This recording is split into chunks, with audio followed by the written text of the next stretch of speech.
Bismillahirrahmanirrahim. Allahumma salli ala Sayyidina Muhammad wa ala ali Sayyidina Muhammad.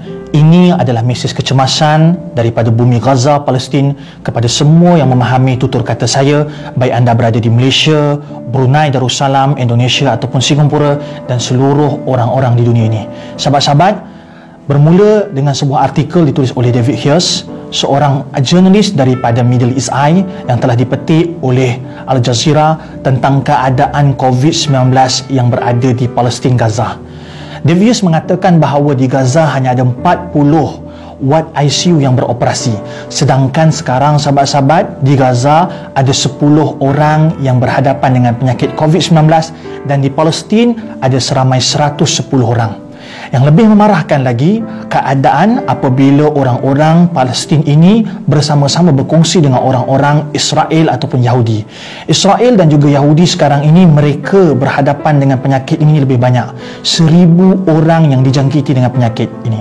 Dan tuan-tuan kena ingat, penyakit ini, wabak ini tidak mengenal agama ataupun bangsa apabila menyerang. Maka apabila semua orang 1110 ini kebarang kalian untuk menjangkiti lebih ramai orang akan lebih tinggi. Dan saya telah menghubungi sahabat saya, seorang warga negara Malaysia yang berada di bumi Gaza kerana menyambung pelajaran, sahabat kami Nadir An-Nuri, dan saya bertanya kepada dia, adakah benar keadaan di Palestin amat-amat menyayat hati? Dan ini 5 perkara yang perlu kita faham keadaan COVID-19 di bumi Palestin. Yang pertama, kekurangan perubatan dan pakar kesihatan. Ini tidak dapat dinafikan. Seperti mana laporan menyatakan tadi bahawa ada 40 ward ICU. Dan 40 ward ICU ini, sahabat-sahabat, bukan digunakan hanya untuk orang yang terkena wabak COVID-19, tetapi untuk mangsa perang dan juga untuk mereka yang mempunyai penyakit kronik seperti jantung, darah tinggi dan diabetes. Sahabat-sahabat, kos perubatan yang sangat tinggi dan kekurangan peralatan.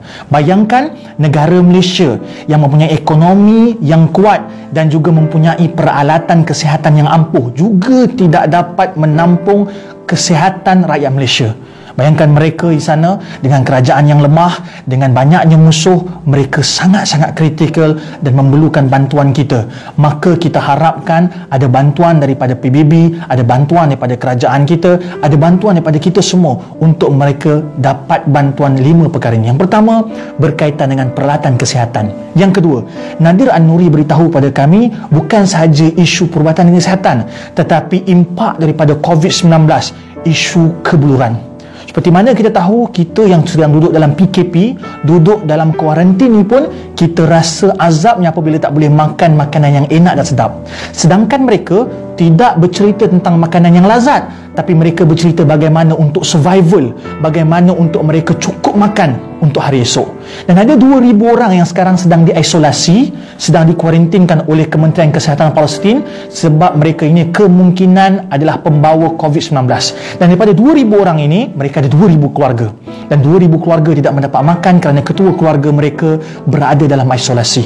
Bayangkan, sebelum daripada COVID-19 sudah ada kebuluran, apatah lagi sekarang lebih banyak kebuluran. Maka sahabat-sahabat, saya minta kita tolong jaga makanan kita, jangan membazir. Jangan beli makanan sehingga kita terpaksa terbuang. Saya melihat banyak roti-roti yang kita buang. Kerana apa? Kerana kita tidak menjaga makan dan minum kita dalam keadaan musim PKP ini. Yang ketiga, sahabat, Nadir An-Nuri beritahu pada kami, Israel, Zionis, laknatullah ini dalam waktu yang kritikal ini, mereka mengambil kesempatan apabila dunia tidak memandang Gaza, tidak memandang Palestin sebab semua sibuk dengan isu masing-masing. Seperti mana kita di sini, kita sibuk dengan PKP, kita sibuk dengan COVID-19 dan itu biasa. Tetapi dalam keadaan ini, mereka dengan jahatnya merobohkan rumah-rumah yang berada di Gaza. Mereka tidak berhenti untuk menzalimi walaupun dalam keadaan wabak ini sedang kemuncak.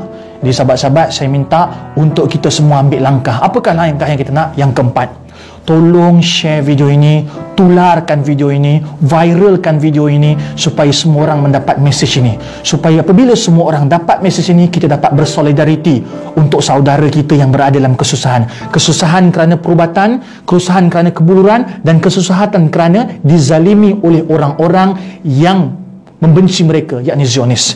Maka viralkan cerita ini, viralkan video ini kepada semua orang agar mereka mengetahui cerita ini. Apabila setelah viral, mari kita bersolidariti dengan mendoakan mereka. Jangan lupa doakan negara kita, jangan lupa doakan Nusantara ini, Malaysia, Indonesia dan semua orang agar selamat pada wabak. Tapi jangan lupakan doakan saudara se-Islam kita yang jauh di sana, yakni Palestin. Yang kelima sahabat, saya telah berhubung dengan Nadir An-Nuri untuk kita mengumpulkan bantuan. Alhamdulillah, kerajaan Malaysia membantu kita dengan banyak macam bantuan, daripada segi bantuan prihatin nasional dan juga kita dibantu oleh NGO. Banyak makanan yang sampai kepada kita. Alhamdulillah, ini suatu yang sangat baik untuk negara kita. Maka tugas kita untuk membantu mereka. Tolong sahabat-sahabat bersedekah ke dalam akaun pertubuhan yang telah kami daftarkan di ROS ini, Pertubuhan Alumni Al-Azhar. Mereka ini anak-anak Malaysia kita yang telah buat satu pertubuhan yang untuk meminjamkan akaun ini, mengumpulkan sumbangan untuk Palestin.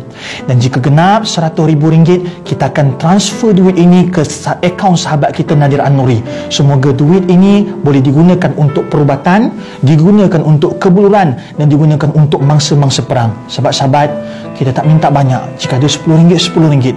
Jika ada 100, silakan 100. Dan moga-moga apabila kita bersedekah, rezeki datang kepada kita. Kena ingat, rezeki itu bukan sahaja duit, tetapi kesihatan tubuh badan itu rezeki. Nabi SAW telah bersabda dan berpesan kepada kita, la yu'minu ahadukum, tidak sempurna iman seseorang mukmin apabila dia mencintai saudaranya mukmin yang lain seperti mana mencintai dirinya.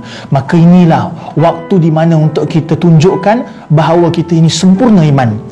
Maka bersedekah niat kepada saudara kita yang berada di Palestin dan moga-moga mereka selamat. Sahabat-sahabat, seperti mana pesan para ulama bahawa orang yang bersedekah mendapat pahala, mendapat kemuliaan, mendapat syurga. Dan yang kita hari ini mengharapkan dijauhkan daripada wabak, bencana dan penyakit atas berkat sedekah. Sedekahlah sahabat-sahabat, apa jua jumlahnya kami terima. Jika ada dermawan di luar sana yang mahu menerima RM100,000, tafadhal sahabat. Dan kalau mampu kita bagi lebih, kita bagi lebih. InsyaAllah kami mengharapkan video ini sampai ke setiap hati rakyat Malaysia tanpa kira agama dan bangsa. InsyaAllah.